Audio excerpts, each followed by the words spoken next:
World's biggest astrology community in Tamil. Online Astro TV, வாழ்வின் வெளிச்சம். Online astro டிவியை கண்டு மகிழுங்கள். எல்லோருக்கும் எல்லாம் கிடைக்கட்டும். நவகிரகங்களையும் பஞ்சபூதங்களையும் வழங்கி அற்புதமான விசுவாவசு தமிழ் வருட பிறப்பானது வரக்கூடிய ஞாயிற்றுக்கிழமை நள்ளிரவு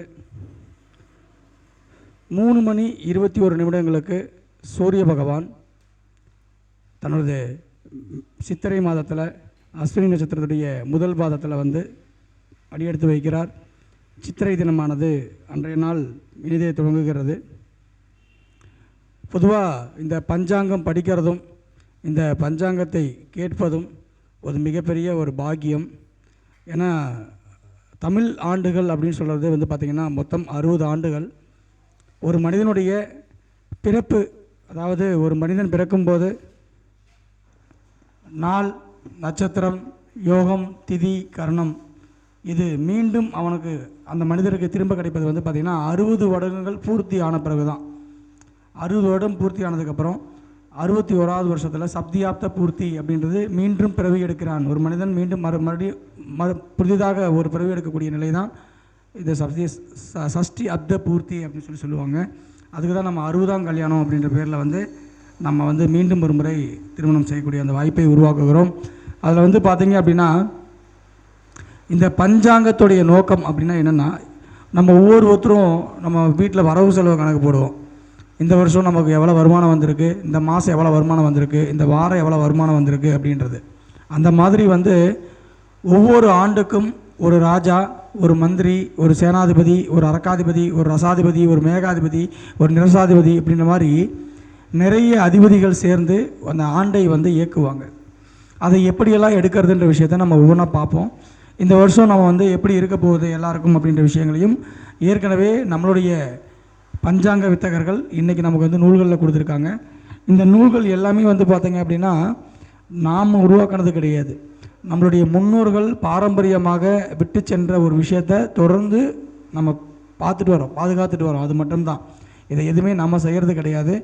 ஒவ்வொரு இப்போ இந்த வருஷம் பார்த்திங்க அப்படின்னா 39வது வருஷம் தமிழ்நாடுகளில் விஸ்வாவசு அப்படிங்கிறது ஒரு 39வது ஆண்டு.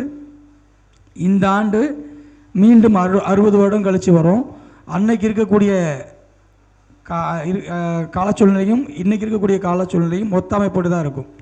நம்ம ஒரு பாதிப்பு வந்தது அப்படின்னா 60 வருஷத்துக்கு முன்னாடி நீங்கள் போய் செக் பண்ணி பார்த்தீங்கன்னாலும் அதே மாதிரி ஒரு பாதிப்பு வேறு ஒரு வடிவில் வந்திருக்கும், வேறு ஒரு ரூபத்தில் வந்திருக்கும். அவ்வளோதான் வித்தியாசமே ஒழிய. ஆனால் மற்ற எந்த விதமான மாற்றமும் கிடையாது. அன்றைக்கி இருக்கக்கூடிய மக்கள் தொகை, காலச்சூழ்நிலை, பழக்க வழக்கங்கள், கலாச்சாரங்கள் இதை மையப்படுத்தி தான் நம்ம பார்த்திங்கன்னா இந்த பஞ்சாங்கத்தை பஞ்சாங்கத்துடைய ஆட்சியாளர்களுடைய அதிகாரங்கள் இங்கே செயல்படுத்தப்படுகிறது.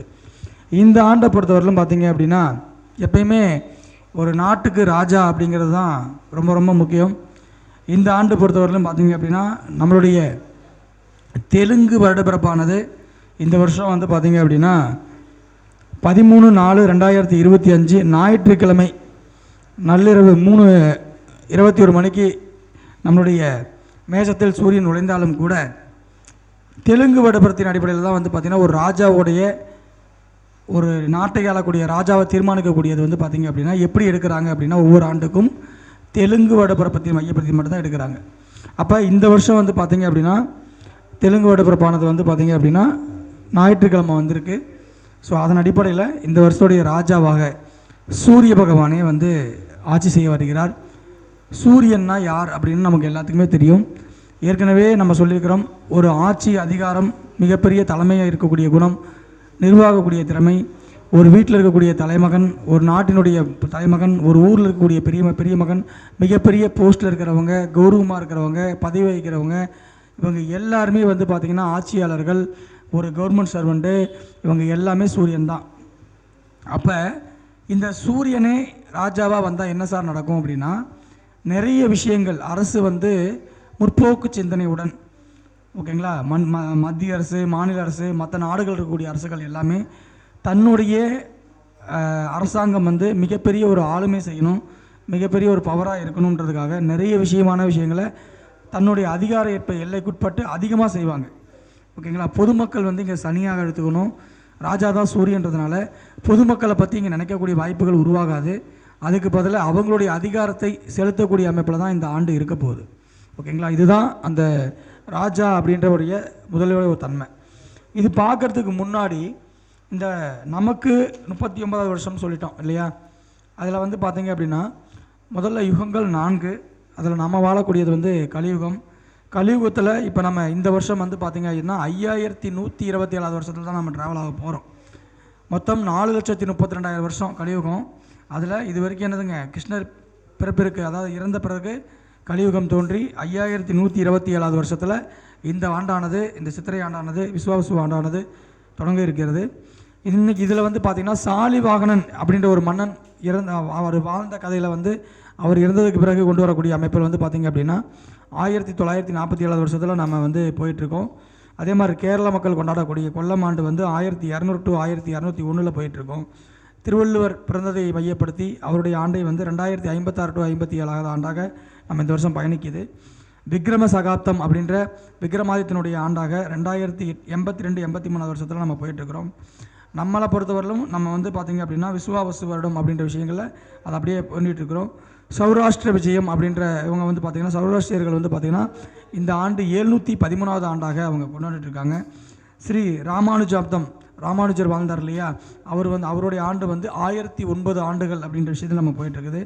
ஆங்கிலம் 2025-26. பசலி ஆண்டு அப்படின்றது நார்த் இண்டியன்ஸ் இது பண்ணுறது. இவங்க வந்து பார்த்திங்கன்னா 1434 to 35. நம்மளை பாரிய வட இந்தியாவில் வந்து பார்த்திங்க அப்படின்னா நல ஆண்டு அப்படின்னு சொல்கிறாங்க. பிரபாவதி ஆண்டுன்னு ஒன்று இருக்குது. அது வந்து பிரபாவதி அப்படின்னா பிரபாவை அப்படிங்கிறது ஒன்றா வச்சுக்கிட்டோம்னா இன்றைக்கி இருக்கக்கூடியது விஸ்வாவசுங்கிறது 39. ஸோ பிரபாவதி ஆண்டின் அடிப்படையில் இது 39வது வருஷம் அப்படின்ற விஷயங்களை சொல்லியிருக்கிறாங்க. ஒவ்வொரு வருஷத்துக்கும் அது பார்த்திங்கன்னா இடைக்காட்டு சித்திரம் வந்து ஒரு பாடல்களை கொடுத்துருக்காரு. இந்த வருஷம் எப்படி இருக்க போகுது அப்படின்றத ஒரு 4 வரியில் ஒரு பாடல்கள் இருக்கும். விஸ்வாவரத்தை பொறுத்தவரையிலும் பார்த்திங்க அப்படின்னா எப்படி இருக்க போகுது அப்படின்னா விவசாயம் வந்து ரொம்ப அற்புதமாக இருக்கக்கூடிய ஒரு அற்புதமான ஒரு ஆண்டாக இருக்க போகுது. அதே போல் பசுகள், காளை மாடுகள் இவங்களுடைய விருத்தி வந்து ரொம்ப அதிகமாக இருக்கக்கூடிய அமைப்பாக இருக்க போகுது.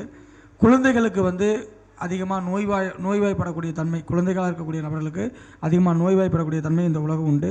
இந்த உலகத்தில் இந்த வருஷத்தை பொறுத்தவரையிலும் நீங்கள் எதை அதிகமாக எதிர்பார்த்தாலும் அது அதிகமாக கிடைக்கும்.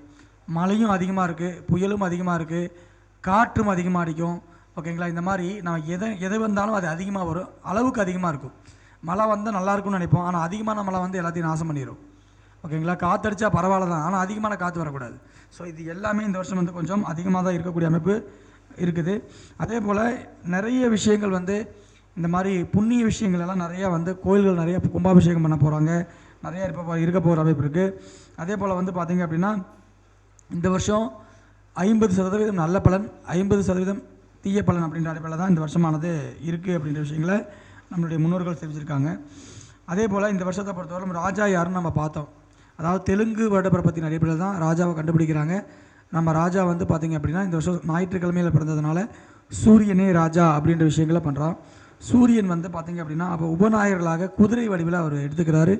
ஸோ குதிரை நமஸ்காரம் பண்ணுறது, குதிரைக்கு நம்ம ஏதாவது உணவுகள் தானம் பண்ணுறது, ஓகேங்களா, இது எல்லாம் மிகப்பெரிய ஒரு அற்புதமான ஒரு விஷயம். அதுக்கடுத்து வந்து பார்த்திங்கன்னா மந்திரி. ஓகேங்களா, இந்த மந்திரி அப்படின்றது யார் அப்படின்னு பார்க்கும்போது இந்த வருஷம் வந்து பார்த்திங்க அப்படின்னா சூரியன் மேஷத்தில் எப்போ எந்த நாளில் நுழைகிறார் அப்படின்னு பார்க்குறத வச்சு தான் மந்திரி எடுப்போம். ஓகேங்களா, அதாவது நல்லா புரிஞ்சுக்கோங்க, தெலுங்கு வருடப்பிறப்பானது வந்து எப்போ நடக்கும் அப்படின்னா பங்குனி மாதம் அமாவாசைக்கு அடுத்து வரக்கூடிய பிரதமை திதியில் தெலுங்கு வருடப்பிறப்பு அன்றைக்கி தான் நடக்கும். அதன் அடிப்படையில் எடுக்கக்கூடியது ராஜாவை எடுக்கிறோம்.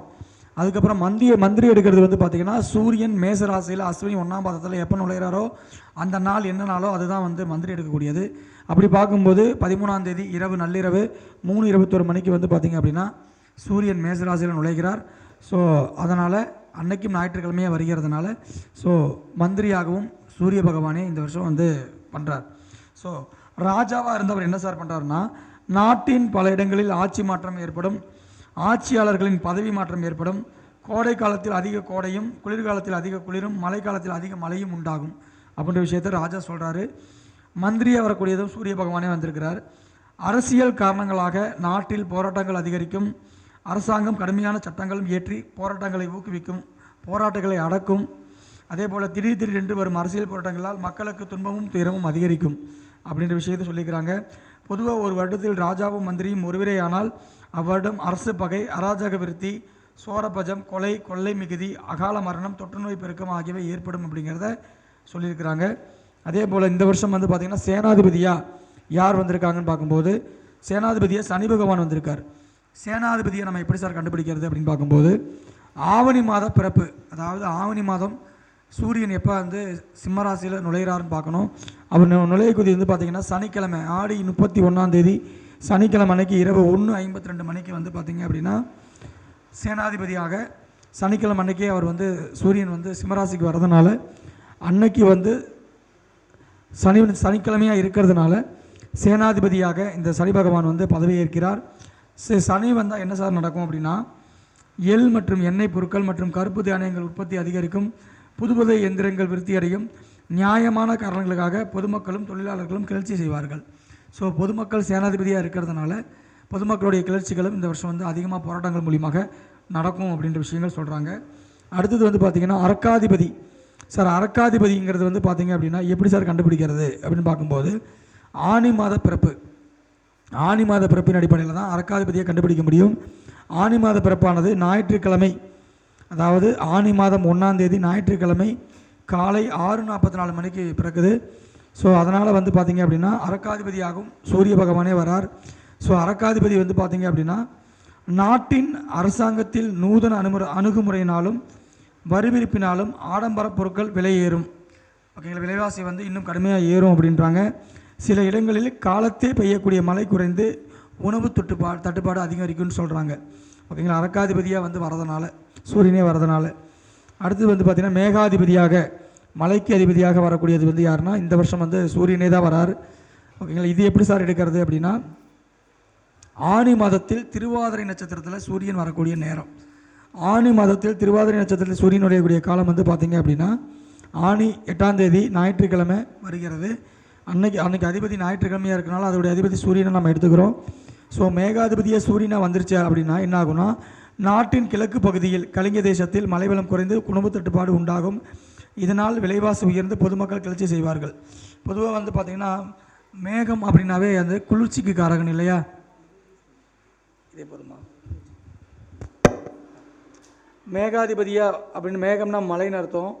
மழைனாவே வந்து சுக்கிரன், சந்திரன் இவங்க தான் காரகம். ஸோ இதுக்கு ஆப்போசிட்டான ஒரு கிரகம் மேகாதிபதியாக வந்திருக்கார் சூரியன். அப்போ என்ன அப்படின்னா அந்த குறிப்பிட்ட கிழக்கு பகுதியில் மட்டும் மழை தட்டுப்பாடு ஏற்படும். ஒவ்வொரு நாட்டில் இருக்கக்கூடிய கிழக்கு பகுதியில் மழை தட்டுப்பாடு ஏற்படும், உணவு பற்றாக்குறை ஏற்படும். ஓகேங்களா, வெய்ய காலத்தில் மழை வர்றது, மழை வர காலத்தில் வெய்ய அடிக்கிறது, இந்த மாதிரி மாறுபட்ட ஒரு தன்மையை கொடுத்து ஹீட்டு தூக்கி விடும். ஸோ அந்த மாதிரியான விஷயங்களை வந்து கண்டிப்பாக வந்து இந்த மேகாதிபதி ஆகிய சூரியன் பண்ணுவார்.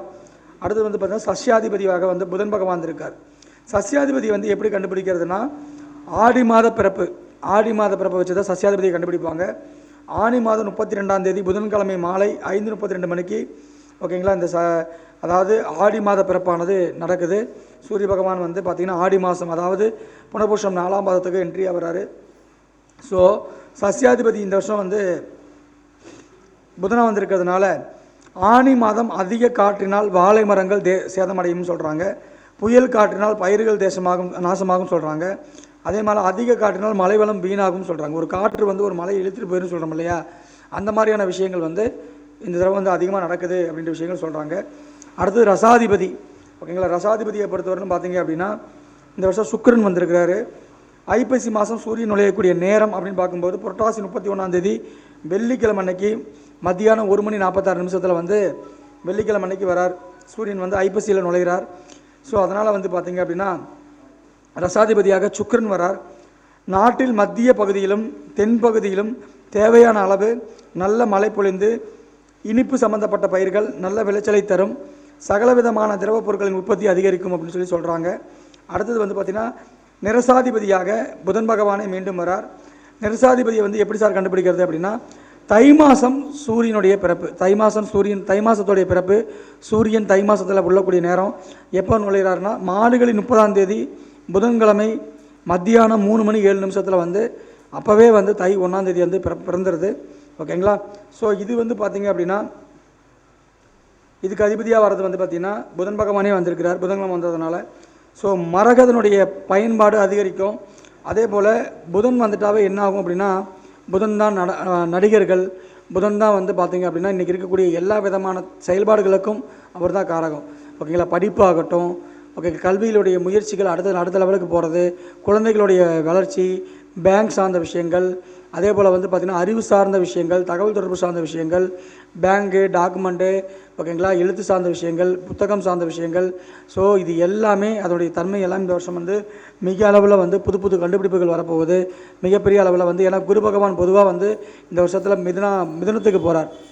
குரு மிதுனத்துக்கு போனாவே வந்து பார்த்திங்கன்னா கல்வி வந்து அதிகமாக முன்னேறும், டெவலப்மெண்ட் சார்ஜ் வந்து அதிகமாக இருக்கும், தானியங்களுடைய இதெல்லாம் அதிகமாக பயிராகும், உண்மையான பொருட்களுடைய எல்லாம் மகத்துவம் தெரியும்.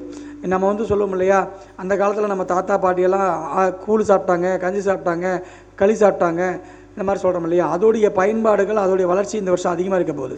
தானியங்களுடைய பயன் வந்து மிக அளவில் வந்து எல்லாருக்கும் ஏற்பட்டு மக்கள் எல்லாம் அதை நோக்கி பயணிக்கக்கூடிய காலங்கள் வரப்போகுது. ஓகேங்களா, அரிசி சாதத்தை தவிர்த்து இப்போல்லாம் காய்கறி, கீரம், அந்த மாதிரியான முக்கியமான ஒரு பவர்ஃபுல்லான தானியங்களை வந்து பயன்படுத்தக்கூடிய காலகட்டங்கள் வந்து ரொம்ப அதிகமாக தூரம் இல்லை. இந்த வருஷம் அது நடக்க போகுது.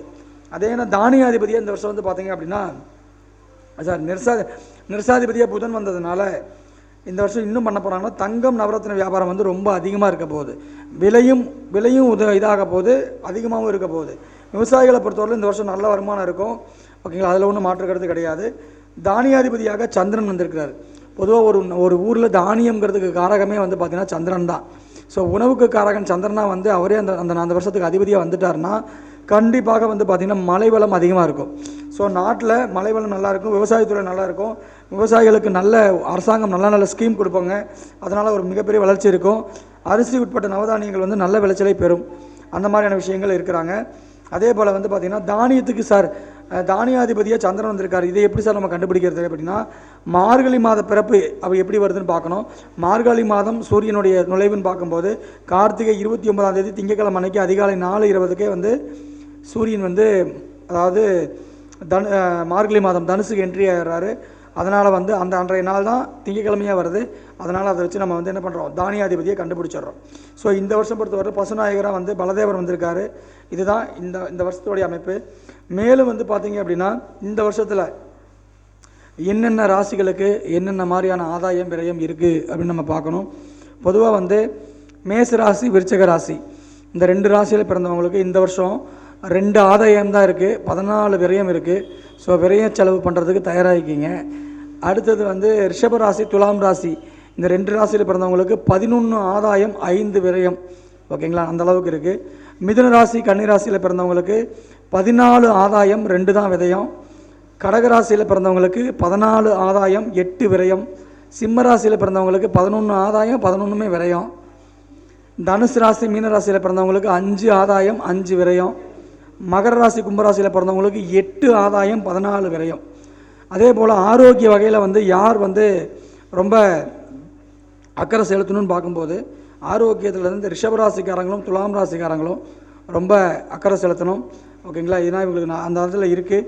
அதே போல் இன்னும் அதிகமாக அக்கறை செலுத்தக்கூடியவங்க தனுசு ராசிக்காரங்க, மீன ராசிக்காரங்க. ஸோ இவங்க வந்து 2வதாக நீங்கள் வந்து பண்ணிக்கணும். 3வதாக இருக்கக்கூடிய நபர் வந்து பார்த்திங்க அப்படின்னா மகர ராசிக்காரங்க, கும்பராசி. 4வதாக இருக்கக்கூடியது மேச ராசிக்காரங்க, விருச்சிக ராசிக்காரங்க. ஸோ இவங்கெல்லாம் வந்து பார்த்திங்க அப்படின்னா ரொம்ப ஆரோக்கியத்தில் அக்கறை செலுத்தணும். அதுக்கு அடுத்தது 5வது நிலை சிம்மராசி.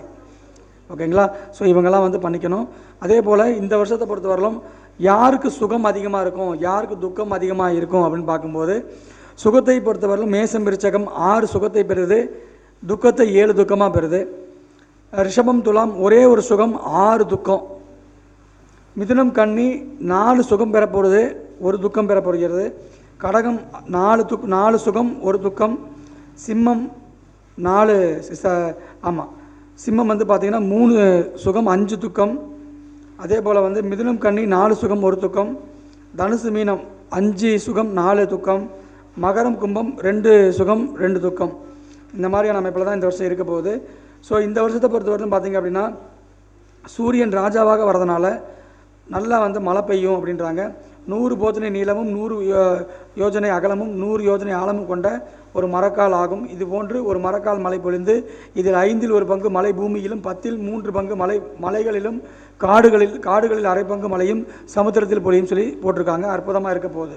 இந்த வருஷத்தை பொறுத்தவரையிலும் பார்த்தீங்க அப்படின்னா பயிற்சி எப்படி சார் இருக்குது அப்படின்னா, இந்த வருஷத்துடைய முதல் ஆரம்பத்திலேயே ஒரு மாதம் கூட ஆகிறதில்ல, அதுலேயே வந்து பார்த்திங்கன்னா குரு பயிற்சி ஆக போகுது. குரு பகவான் இது வரைக்கும் ரிஷபராசியில் இருந்தார். இந்த வருஷத்தில் சித்திரை 31 14/5/2025 புதன்கிழமை நள்ளிரவு இரவு 10:36 கரெக்டாக வந்து பார்த்திங்கன்னா திருக்கணிதப்படி குரு பகவான் வந்து ரிஷபராசியிலிருந்து மிதுன ராசிக்கு பயிற்சி ஆகிறார். ஒரு அற்புதமான ஒரு அமைப்பு. இது வரைக்கும் வந்து பார்த்திங்கன்னா ஜென்மத்தில் ரிஷபத்துக்கு இருந்து மிகப்பெரிய அளவில் ஒரு பாதிப்பு கொடுத்துட்டு இருந்திருக்கும்.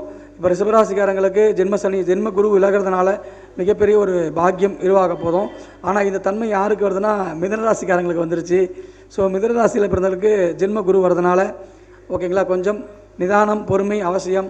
வேக தடுப்பாட்டம் இருக்கக்கூடாது, எதையும் எடுத்தான் கவுத்தன் முடிக்கக்கூடாது. பொறுமையாக இருந்தாங்கன்னா மட்டும்தான் இந்த வருஷத்தை வந்து அவங்க கடக்க முடியும் அப்படின்ற விஷயத்த நம்ம எடுத்துக்கணும். ஏன்னா ஜென்மத்தில் குரு வரக்கூடிய ராமன் சென்றான் வனவாசம் அப்படின்ற விஷயத்தில் அடிப்படையில் நிறைய தடுமாற்றங்கள், நிறைய தொந்தரவுகள், மன நிம்மதியற்ற தன்மை ஓகேங்களா. ஏன்னா குரு இருக்கக்கூடிய இடத்த எப்பயுமே ஆரோக்கியமாக வச்சுக்க மாட்டார். குரு பார்க்கக்கூடிய இடத்த மட்டும்தான் ஆரோக்கியமாக வச்சுக்குவார். அப்போ குரு பார்க்கக்கூடிய இடம் பார்க்கும்போது துலாம் ராசி, தனுசு ராசி, கும்பராசி இந்த 3 ராசியை பார்க்கறதுனால அந்த 3 ராசிக்காரங்களுக்கு இந்த வருஷம் வந்து அற்புதமான ஒரு அமைப்பை குருவோடைய அமைப்பில் ஏற்படுத்தி கொடுக்குதுங்க. ரைட்டுங்களா. அடுத்தது இந்த வருஷம் வந்து பார்த்திங்க அப்படின்னா அவர் குரு பகவான் வந்து அதிசாரமாக மிதுன ராசியிலேருந்து கடகராசிக்கும் போகிறாரு. சும்மா ஒரே ராசியோடு மட்டும் நிற்கலை, டக்குன்னு அடுத்து என்ன பண்ணுறாருங்க, 18/10/2025 அன்றைக்கே ஒரு ரவுண்டு வேகமாக மிதுன ராசி, நான் அவருக்கு ஆப்போசிட் ராசி, அதை நான் இருக்க மாட்டேன்னு வேகமாக என்ன பண்ணுறாரு, கடகராசி உச்ச வீட்டுக்கு போகிறார். உச்ச வீட்டுக்கு போயிட்டு கடகராசிக்கு வந்து அன்றைக்கி போகிற 18/10 போகிறாரு. மீண்டும் வந்து பார்த்திங்க அப்படின்னா கடகராசியில் வக்ரகதையிலேருந்து மிதுன ராசிக்கு எப்போ வராருன்னா 5/12/2025 அன்றைக்கி 2 மாதத்தில் திரும்பி மிதுன ராசிக்கு வந்துகிறார். அப்படின்ற மாதிரியான ஒரு விஷயம் இந்த வருஷத்தோட முடியாது. அடுத்தது சனி பகவானை பொறுத்தவரையிலும் பார்த்திங்கன்னா இந்த வருஷத்தில் இப்போ தான் சனி பயிற்சி ஆச்சு. உங்களுக்கு எல்லாத்துக்கும் தெரியும். கரெக்டாக இந்த வருஷத்துடைய போன வருஷத்துடைய முடிவில் மார்கழி 29 சனி பயிற்சி ஆனது நடந்தது. சனி பயிற்சி 2.5 வருஷத்துக்கு ஒரு தடவை நடக்கும்ன்றதுனால இந்த வருஷம் சனி பயிற்சி கிடையாது. அடுத்தது வந்து பார்த்திங்க அப்படின்னா ராகு கேது பயிற்சி இருக்கா சார்? இருக்குது. முக்கியமாக 3 கிரகத்துடைய பயிற்சி நம்ம பார்ப்போம். அதில் சனி பயிற்சி முடிஞ்சிருச்சு. அடுத்து குரு பயிற்சி நடக்க போகுது 14/5. அதுக்கடுத்து வரக்கூடியது ராகுகேது பயிற்சி. ராகுகேது பயிற்சி பொறுத்தவரை வைகாசி 4 18/5/2025 ஞாயிற்றுக்கிழமை அன்னைக்கு இரவு 7:38 ராகு பகவான் மீனராசியிலிருந்து கும்பராசிக்கும், கேது பகவான் கன்னிராசியிலிருந்து சிம்மராசிக்கும் வந்து சஞ்சாரம் செய்கிறார். ஸோ இது வந்து முக்கியமான ஒரு பயிற்சியாக இந்த வருஷம் பார்க்கப்படுகிறது. அதுக்கடுத்தது வந்து பார்த்திங்க அப்படின்னா பாக்கிய பிரகாரம் நம்ம வந்து பார்க்கறது கிடையாது, கவனிக்கிறது கிடையாது. இருந்தாலும் தகவலுக்காக மட்டும் நம்ம சொல்கிறோம். இந்த வாக்கிய பிரகாரம் கோயில்களில் பூஜை நடக்கிறதுனால ஸோ அதையும் நம்ம சொல்லக்கூடிய அமைப்பில் இருக்கிறோம். வாக்கிய பிரகாரம் குருவானது வந்து 11/5 வந்து பயிற்சி ஆகிறாரு. ஓகேங்களா. அதே போல் வந்து பார்த்திங்கன்னா சனி பகவான் வந்து பாருங்கள், சனி பகவான் வந்து ஏற்கனவே நம்ம திருக்கணித பிரகாரம் பயிற்சி ஆயிடுச்சுன்னு சொன்னோம். ஆனால் வாக்கிய பிரகாரம் 6/3/2026 நான் வெள்ளிக்கிழமை அன்றைக்கி தான் பயிற்சியாக வராரு. ஆனால் நம்ம கணக்கில் அதை எடுத்துக்கொள்ள மாட்டோம். ராகு கேது பொறுத்தவரையிலும் பார்த்திங்க அப்படின்னா வாக்கிய பிரகாரம் 26/4/2025 அன்றைக்கு அவர் பயிற்சியாக வரதாக கணிதம் செய்யப்பட்டுள்ளது. இந்த வருஷத்தை பொறுத்தவரையிலும் பார்த்திங்க அப்படின்னா கிரகணங்கள் பார்க்கும்போது 2 சூரிய கிரகணம் 2 சந்திர கிரகணம் வரப்போகுது. ஓகேங்களா. இதில் வந்து பார்த்திங்கன்னா முதல் சூரிய கிரகணம் என்றைக்கு வருதுன்னு பார்த்திங்க அப்படின்னா புரட்டாசி மாதம் 5ஆம் தேதி 21/9/2025 ஞாயிற்றுக்கிழமை அன்றைக்கி இரவு 10:59 வரப்போகுதுங்க. இது வந்து பார்த்திங்கன்னா இந்தியாவில் தெரியாது. ஸோ இந்தியாவில் யாரும் பயப்பட வேண்டிய அவசியம் கிடையாது. அடுத்தது 2வது சூரிய கிரகணம் வந்து பார்த்திங்க அப்படின்னா மாசி 5ஆம் தேதி 17/2/2026 செவ்வாய்க்கிழமை அன்னைக்கு பகல் 3:26 வருது. இதுவும் அண்டார்டிகாவில் மட்டும்தான் தெரியும். ஸோ இந்தியாவில் தெரியாதுன்னு வந்துருச்சுங்க. ஸோ இந்த வருஷத்தில் பொறுத்தவரையிலும் பார்த்திங்கன்னா சூரிய கிரகணத்தினால இந்தியாவில் எந்த விதமான பாதிப்பும் இல்லை, எந்த வழிபாடுகளும் தேவையில்லை. ரைட்டுங்களா. அதே போல் வந்து பார்த்திங்க அப்படின்னா சந்திர கிரகணத்தை பொறுத்தவரையிலும் பார்த்திங்க அப்படின்னா முதல் சந்திர கிரகணம் வந்து பார்த்திங்க அப்படின்னா ஆவணி மாதம் 22ஆம் தேதி 7/9/2025 ஞாயிற்றுக்கிழமை அன்னைக்கு இருக்குது. இது இந்தியாவில் கண்டிப்பாக தெரியும். இதை நம்ம கண்டிப்பாக நம்ம பார்த்துக்கணும். ஓகேங்களா. இதை கண்டிப்பாக நம்ம பார்த்து கொள்ள வேண்டும் அப்படின்ற விஷயங்களை சொல்கிறாங்க. ஓகேங்களா. அடுத்தது வந்து பார்த்திங்க அப்படின்னா இன்னொன்று வந்து பார்த்திங்கன்னா இன்னொரு சந்திர கிரகணம் 3/3/2026 செவ்வாய்க்கிழமை அன்னைக்கு பூர நட்சத்திரத்தில் வைகாசி மாதம் விஸ்வாவசு வருடம் மாசி மாதம் 19ஆம் தேதி அன்னைக்கு வருது. 3/3/2026 வருது. இது வந்து பார்த்திங்கன்னா இந்தியாவில் பகுதி ஒரு பகுதியில் மட்டும் தெரியும் முழு அப்படின்னு தெரிய சொல்கிறாங்க. ஓகேங்களா. இந்தியாவில் வந்து பார்த்திங்கன்னா கண்டிப்பாக தெரியும்னு சொல்கிறாங்க. அதனால் இந்த சந்திர கிரகணத்தினுடைய பாதிப்புகள் மட்டும் இந்தியாவில் இருக்குது. அதுக்குண்டான வழிபாடுகளை அந்த காலங்களில் நம்ம எடுத்துக்கணும். ஓகேங்களா. அடுத்தது இந்த வருஷம் தங்க விலை எப்படி சார் இருக்கும், நான் என்ன வாங்கலாமா செய்யலாமா அப்படின்றவங்களுக்கு வந்து பார்த்திங்கன்னா இதில் வந்து ஒரே ஒரு மாற்றங்கள் மட்டும்தான் உங்களுக்கு இருக்குது.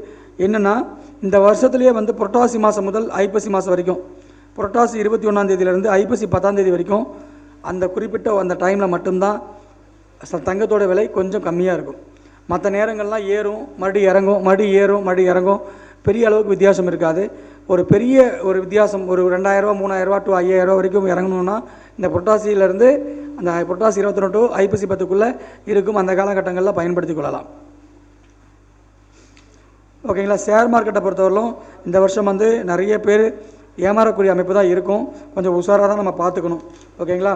இந்த வருஷத்தை பொறுத்தவரையிலும் நம்ம சொல்லுவாங்க, பொதுவாக நம்ம பெரியோர்கள் வீட்டில் சொல்லுவாங்க, சங்கராந்தி இந்த வருஷம் யார் மேலே வந்திருக்காங்க அதை பார்க்கணும்பாங்க. சங்கராந்தி இந்த வருஷம் பாலவ கரணத்தில் புலி வாகனத்தில் வந்திருக்கு. பாலவ கரணம்னா நமக்கு தெரியும். ஸோ புலி வாகனம், பாலவ கரணத்துக்கு அதிபதி யாருங்க, ராகு. ஓகேவா. ஸோ ராகு பகவானே வந்திருக்கிறார். அதனால் வந்து பார்த்திங்க அப்படின்னா நம்ம நிறைய பாலவ கரணத்தை பொறுத்தவரையிலும் நிறைய நம்ம ராகுவோடைய வழிபாடுகள், துர்க்கியம்மனுடைய வழிபாடுகள் எடுக்கும்போது, ஐயப்பன் வழிபாடு எடுக்கும் பொழுது ஓகேங்களா கண்டிப்பாக மிகப்பெரிய அளவில் ஒரு மாற்றத்தை கொடுக்க முடியும் அப்படின்ற விஷயங்கள் நம்ம பதிவு பண்ணிக்கலாம். சரி சார், இந்த ஆண்டுடைய பொது பலன்கள் எப்படி இருக்கும் அப்படின்ற விஷயத்துக்கு நம்ம உள்ளே போகிறோம். இந்த வருஷத்தை பொறுத்தவரையிலும் பார்த்திங்கன்னா இந்த வருஷத்துடைய ஆரம்பம் பிறக்கிறதே வந்து கும்ப லக்னம், நிறைய கும்பாபிஷேகம் நடக்கக்கூடிய ஆண்டாக இருக்க போது கும்ப லக்னத்திலே பிறக்கிறதுனால, பொதுவாக கும்ப லக்னத்தில் பிறந்து கும்ப லக்னாதிபதி என்று சொல்லக்கூடிய சனி பகவான் லக்னத்திற்கு 2ஆம் இடத்துல இருக்கிறாங்க. 2ஆம் இடத்துல அவர் தனித்து மட்டும் இல்லை, சுக்கிரன், ராகு, புதன் அப்படின்ற 4 கிரக சேர்க்கையில் இந்த வருஷத்துக்கான ஆரம்பமானது நிகழ இருக்குது. பொதுவாக வந்து 2ஆம் இடத்துல கிரகம் இருக்கும்போது ஒரு நாட்டுக்கு அதிகமான பொருளாதார உயர்வு உண்டு, பொருளாதாரத்துக்காக மக்கள் பயணிக்கக்கூடிய அமைப்பில் உண்டு. சனி ராகு புதன் சேர்க்கை பொய் பித்தலாட்டம் ஏமாற்றம் ஷேர் மார்க்கெட்டிங்கு சூதாட்டம் பண்ணுறது, எப்படியெல்லாம் கொள்ளையடிக்கலாம், யார் மூலியமெல்லாம் அபகரிக்கலாம், இந்த மாதிரி தவறான வழிகளில் சம்பாதிக்கிறவங்களுக்கு அதிகமான முன்னேற்றம். நல்ல வகையில் சம்பாதிக்கிறதுக்கு கொஞ்சம் கஷ்டம்தான். ஓகேங்களா. ஏன்னா இந்த மாதிரி ஏமாற்றவங்களுக்கும் பித்தலாட்டம் பேசுகிறவங்களுக்கும் ஈஸியாக மயக்கிற அளவுக்குள்ள இருக்கிறவங்க தான் இனி இந்த வருஷத்தில் அதிகமாக சம்பாதிக்கக்கூடிய அமைப்பு உண்டு. இவங்க அடுத்த வருஷம் மாட்டுவாங்க. ஓகேங்களா. ஸோ அந்த மாதிரி ஒரு அமைப்பை வந்து இந்த வருஷத்தை உருவாக்கி கொடுக்குறாங்க. பொதுவாக வந்து புதன் நீசமாக இருக்கிறாரு. வருட தொடக்கத்தில் புதன் நீசமாகுது. அப்போ வந்து பார்த்திங்க அப்படின்னா ஒரு விஷயத்தை கற்றுக்குவோம், ஈஸியாக மறந்துடும். ஓகேங்களா. குழந்தைகளுடைய ஆரோக்கியத்தில் ரொம்ப அக்கறை வேண்டும். புத்திசாலிகளுடைய சொற்கள் இங்கே பயன்படாது. அறிவாளி ஒரு அட்வைஸ் பண்ணுவாங்க, நல்லது சொல்லுவாங்க, யாரும் காதை கொடுத்து கேட்க மாட்டாங்க. அந்த மாதிரியான ஒரு விஷயங்கள் தான் நடக்கும். ஆசிரியர்கள் இன்னும் கடுமையாக பாதிக்கப்படுவார்கள். தொழில் ரீதியாகவும் சரி, பொருளாதார ரீதியாகவும் சரி, உடல் ஆரோக்கிய ரீதியாகவும் சரி அதிகமான பாதிப்பு இந்த வருஷம் வந்து எழுத்துத்துறை, படிப்புத்துறை, கல்வி சார்ந்த துறையில் இருக்கிறவங்களுக்கு அதிகமாக உண்டு. ஏன்னா புதன் இந்த வருஷத்துடைய நீசமாக இருக்கிறதுனால, அது ராகுவோட தொடர்பில் வர்றதுனால ஓகேங்களா நிறைய ப்ரெஷர்ஸ், டென்ஷன் அதிகமாக இருக்கும். புதிய புதிய தொழில்நுட்பங்கள் காரணமாக அவங்களுடைய படிப்பு நிலை தோய்வு பெறும். மாணவர்கள் அப்படிங்கிறது இங்கே புதன் தான். ஓகேங்களா. அதனால் மாணவர்களுக்கு வந்து நீங்கள் என்ன தான் கழுத கற்று சொல்ல முடியா, நான் கழுத மாதிரி கத்துறேன், ஒன்று கூட கற்றுக்க மாட்டேங்கிற அந்த மாதிரி தான் இருக்கும். ஓகேங்களா. அதனால் அதிகமான முயற்சிகளை எடுத்துக்கொள்ள முடியாது. 2ஆம் இடம் படிப்பை பொறுத்தவரையிலும் பார்த்தீங்க அப்படின்னா புதன் நீசமாகிறார். முதல்ல நீசமாகி தான் நீசபங்கமாகிறார். ஸோ அதனால் வந்து பார்த்திங்கன்னா நீசத்தன்மையை முழுமையாக கொடுத்துரும். ஸோ வருட ஆரம்பத்தில் வந்து நிறைய பேருடைய கல்வித்திறன் குறையும், கொஞ்சம் கொஞ்சமாக தான் பிக்கப் ஆகும். அந்த மாதிரியான விஷயங்கள் தான் இங்கே நடக்க போகுது. சனி ராகு சேர்க்க வந்தாவே பொய் சொல்கிறவன் பித்தலாட்டம் பேசுகிறவனுக்கு தான் சொன்னால் நம்புவாங்க. உண்மையை சொன்னால் யாருமே நம்ப மாட்டாங்க. இப்போ நம்ம ஜோதிடத்துறையிலே நிறைய போயிட்டுருக்குது. ஓகேங்களா. ஒருத்தர் இல்லவே இல்லைன்றாங்க, அதை தான் வந்து எல்லோரும் நம்புகிறாங்க. அதுக்கான காரணத்தை சொல்லி இதை இப்படி யோசிங்கன்னு சொன்னால் நம்ம தான் கெட்டவங்களாக மாறுறோம். ஸோ இந்த மாதிரி தான் இந்த காலங்கள் இருக்க போது. பொதுவாக புதன் ஜோதிடம் என்பது 5ஆம் இடம், மறைபொருள் என்பது 8ஆம் இடம். இந்த வருஷத்தை பொறுத்தவரையிலும் 5ஆம் இடத்த அதிபதி புதனாகி அவரே அஷ்டமாதிபதியாகி அவரே 2ஆம் இடத்துல நீசமாகி அவரே ராகுவோட ஒரே டிகிரியில் சேர்ந்துருக்கிறதுனால இந்த வருஷத்தில் ஜோதிடர்கள் அடி வாங்குவாங்க. இன்னும் என்னென்ன பிரச்சனைகள் வருமோ அத்தனை பிரச்சனைகளும் இந்த வருஷத்துக்கு உண்டு. அதில் மாற்றுக்கிறது கிடையாது. ஜோதிடர்கள் மட்டும் ஆசிரியர்கள் மட்டும் கிடையாது, அந்த தன்மை ஜோதிடர்களுக்கு உண்டு. வாயை அடக்கி வைக்கலைன்னா கண்டிப்பாக அரசாங்க ரீதியான தொல்லைகளும் வரதுக்கான வாய்ப்புகளும் உண்டு. ஏன்னா சனி அங்கே சேர்ந்ததுனால தேவையற்ற பொதுமக்கள் தொடர்பு, தேவையற்ற பிரச்சனைகள், இது மூலிமா ஒரு அவப்பேருக்கு உண்டாகிறது. இந்த மாதிரியான விஷயங்களை இந்த வருஷத்தை ஏற்படுத்தி கொடுத்துரும். ஸோ சமூக ஊடகங்களில் பயன்படுத்தக்கூடிய சக ஜோதிடர்கள் அடக்கி வாசிக்கிறது நல்லது. தேவையற்ற பதிவுகளை போடாமல் இருப்பது நல்லது. நம்மளுடைய விஷயங்கள் என்னவோ அதை மட்டும் நம்ம பார்த்துட்டு போயிட்டே இருக்கலாம். அதுதான் ஆரோக்கியமான ஒரு நல்ல சிந்தனைக்கு ஒரு விஷயம்ன்ற விஷயத்தை பதிவு பண்ணிக்கிறேன். பொதுவாக இந்த வருஷத்தை பொறுத்தவரையிலும் லக்னத்துக்கு 3ஆம் இடத்துல சூரிய பகவான், 3ல் சூரியன் இருந்தால் அரசாங்கத்துக்கு தான் வெற்றி. அரசாங்கம் எதை நினைக்கிறதோ அதை செஞ்சு முடிச்சிடும். அரசாங்கம் எதை நினைச்சோ அதில் வெற்றி பெற்றுருவாங்க. மக்கள் பாதிக்கப்படுவாங்க. 7ஆம் இடம் என்பது பொதுமக்கள். 7ஆம் இடத்த அதிபதி உச்சமாறதுனால பொதுமக்களுக்கு நாளைக்கு நன்மை பயக்கக்கூடிய விஷயங்களை இன்றைக்கி பண்ணி அதனால் இன்றைக்கி அரசாங்கம் ஒரு தவறான ஒரு அவப்பெயரை வாங்கும். அந்த மாதிரி ஒரு விஷயத்தை செஞ்சு மாட்டிக்கக்கூடிய விஷயங்களில் ஏற்படுத்தக்கூடிய அமைப்பில் ஏற்படுத்தி கொடுக்கும். அதே போல் சூரியன் எப்போல்லாம் அஸ்வினியில் வரக்கூடிய நேரங்களில் என்னென்ன கிரகங்கள் என்னென்ன நட்சத்திரத்தில் இருக்குதுன்னு பார்க்கணும். அதில் பார்த்திங்கன்னா சூரியன் அஸ்வினிக்கு 1ல் வரக்கூடிய நேரங்களில் சந்திர பகவான் சுவாதியில் இருக்கிறார். பௌர்ணமி யோகத்தை ஒட்டி பிரதமை திதியில் இருக்கிறார். அற்புதமான அமைப்பு. ஓகேவா? ஸோ சுவாதியில் இருக்கக்கூடிய சந்திர பகவான் லக்ஷ்மி நரசிம்மர் பிறந்த நட்சத்திரம். இந்த வருஷம் யாரெல்லாம் பௌர்ணமியில் லக்ஷ்மி நரசிம்மர் வழிபாடு எடுத்துக்கிறீங்களோ அவங்களுக்கு எல்லாமே கேட்குறது எல்லாமே கிடைக்கும். ஸோ நீங்கள் பண்ண வேண்டிய விஷயம், இந்த வருஷம் ஃபுல்லாக எனக்கு வேணும் அப்படின்னா பௌர்ணமி அன்னைக்கு அஷ்டலட்சுமி வழிபாடு, பௌர்ணமி அன்னைக்கு லக்ஷ்மி நரசிம்மர் வழிபாடு நீங்கள் எந்த அளவுக்கு எடுத்துக்கிறீங்களோ அந்த அளவுக்கு நல்லது. ஓகேங்களா? சுவாதி தேன் அபிஷேகம் பண்ணுறது நம்ம நாமக்கல்லில் இருக்கிறார். அற்புதமாக நீங்கள் தரிசனம் பண்ணிக்கலாம். சுவாதி அன்னைக்கும் போய் பண்ணிக்கலாம். அதே போல் பொதுவாக இந்த சந்திரன் பௌர்ணமி அமைப்பில் இருக்கக்கூடிய அமைப்பில் ஒட்டி இருக்கக்கூடிய அமைப்பில் ஒரு வருஷம் பிறந்தது அப்படின்னா அந்த ஒளிகள் பெறக்கூடிய அமைப்பில் யாரெல்லாம் இருக்காங்கன்னு பார்க்கும்போது சகட யோகத்தில் குரு பகவான் இருக்கிறார். சகட யோகத்தில் குரு பகவான் இருக்கிறார். சகட யோகத்தில் குரு பகவான் இருந்தாவே பொதுவாக குரு சந்திரன் 6-8 இருக்கிறது. சுக்கிரன் சந்திரன் 6-8 இருக்கிறது. இது எல்லாமே பார்த்திங்கன்னா அமுக்கல் அப்படின்னு சொல்லுவோம் இல்லையா, பொருளாதாரத்தை அமுக்கிக்கிறான், அதிகமாக பதுக்கி வைக்கிறதுன்னு சொல்கிறோம்ல, அந்த மாதிரியான செயல்களுக்கு இது அதிகமாக வாய்ப்பு விடும். அதிகமான செயல்களுக்கு அதிகமாக பொருளாதாரத்தை என்ன பண்ணுவாங்க, இருக்கிறவங்க அதிகமாக பதுக்க ஆரம்பிச்சிருவாங்க. அதே மாதிரியான விஷயங்கள் நடக்க போகுது. குரு சகட யோகத்தில் இருந்ததுன்னா வாழ்க்கை சக்கரம் தான். வாழ்க்கை ஓடிக்கிட்டே இருக்குன்னு சொல்லுவோம் இல்லையா, அந்த மாதிரி மனிதன் எதற்காக ஓடுகிறான்னு எனக்கு தெரியாமல் ஓடிக்கிட்டே இருக்கக்கூடிய காலகட்டத்தில் தான் போயிட்டு இருக்க போது. குரு இருக்கக்கூடியது மிருகசீரிஷ நட்சத்திரம். அப்போ அஸ்வினிக்கு 5வது நட்சத்திரத்தில், சூரியனுடைய 5வது நட்சத்திரத்தில் மிருகசீரிஷ நட்சத்திரத்தில் இருக்கிறதுனால இது நல்ல அமைப்பா அப்படின்னு பார்த்தீங்க அப்படின்னா, இது நல்ல அமைப்பான்னு பார்த்தீங்க அப்படின்னா பொதுவாக நம்மளுடைய நட்சத்திரத்துக்கு 3, 5, 7வது நட்சத்திரங்கள் சிறப்பான அமைப்பு இல்லை. ரைட்டுங்களா? அப்போ செவ்வாய் 5வது நட்சத்திரத்தில் இருக்கிறதுனால, செவ்வாய் 5வது நட்சத்திரத்தில் இருக்கிறதுனால 5வது நட்சத்திரத்துக்கு பிரத்யகு அப்படின்னு ஒரு பேர். ஓகேங்களா? சண்டை சச்சரவுன்னு பேர். அப்போ அதிகமான சண்டைகள், ஒரு நாட்டுக்கும் இன்னொரு நாட்டுக்கும் பிரச்சனை, ஒருத்தருக்குள்ளே ஒற்றுமையே வராது. சமாதானம்ங்கிற பேச்சுக்கே இங்கே இடையுமே கிடையாது. எது எடுத்தாலும் டேக்ஸு அது இது பிரச்சனை. அதனால் ஒரு வாக்கு தவறார் சண்டை போடுறதே என்னதுங்க, பேச்சு கூட கடுமையாக தான் இருக்க போகுது. அந்த மாதிரி ஒவ்வொரு நாட்டுக்குள்ளே பங்காளி சண்டையானது அதிகமாக இருக்க போகுது. அந்த மாதிரியான அமைப்பு தான் ஏற்படுது. பூமி வாகனம், பூமியில் சண்டை வரக்கூடிய அமைப்பு, பூமி சார்ந்த பிரச்சனைகள், அது சார்ந்த கொள்ளைகள், ஓகேங்களா, இதுக்கான பாதிப்புகள் உருவாக்க போகுது. கனரக வாகனங்களுடைய உற்பத்தி அதிகமாக போகுது. அதே போல் அதனுடைய விபத்துக்கள் அதிகமாக போகுது. நிறைய ஆக்ஷன் சார்ந்த விஷயங்கள் ரொம்ப அதிகமாக இருக்க போகுது. ஏன்னா குருவோட பார்வையிலையோ அதே போல் பார்த்திங்க அப்படின்னா சந்திரனுடைய பார்வையிலையோ இல்லை, சந்திர கேந்திரத்தில் அதிகேந்திர கேந்திரத்தில் பார்த்திங்கன்னா செவ்வாய் பகவான் நீசபங்கமாகிறார்.